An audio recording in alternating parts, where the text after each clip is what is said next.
April 5 sa buwan 2025, itong unang araw, at opening sa kanilang ika-60th araw ng Barangay San Isidro. 60th araw ng Barangay San Isidro, Talakag, Bukidnon.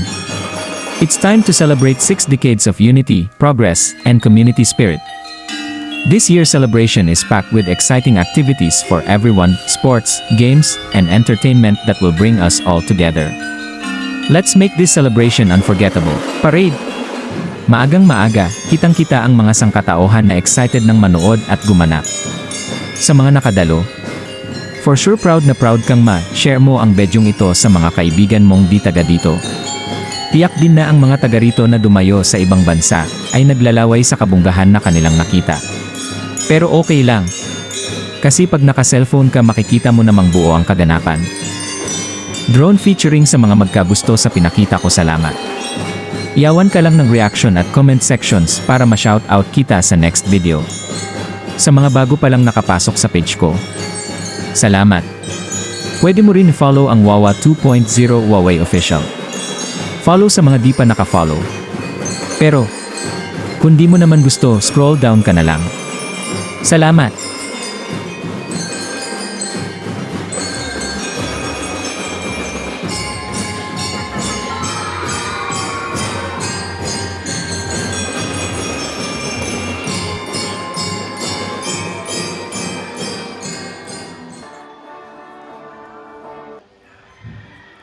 Itigaan kita o kapis kayo kapasko sa paglawas na nakasaulog kita sa atong ika-60th anniversary sa atong barangay. Ako sa pasalamatan no ang atong Paris Priest sa way pabor-pabor akong kuya Father Ben, salamat kayo kuya nga ikaw gid ang mulay sa pagmisa sa unang adlaw sa araw ng Isidro.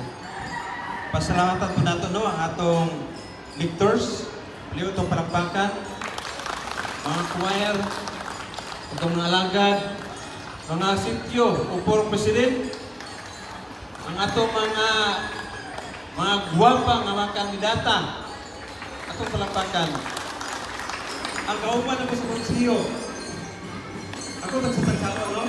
Kagawad, Major Carl Hinkin, kagawad Anthony Hinkin, kagawad ng Kapaktura, kagawad Joel Tapian, kagawad Bipinyo Daang, kagawad Lawrence Putonyo o kagawad Marco Milak.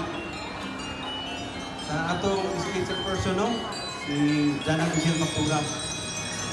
O sa tanang katawan no, nga niya karon na over atong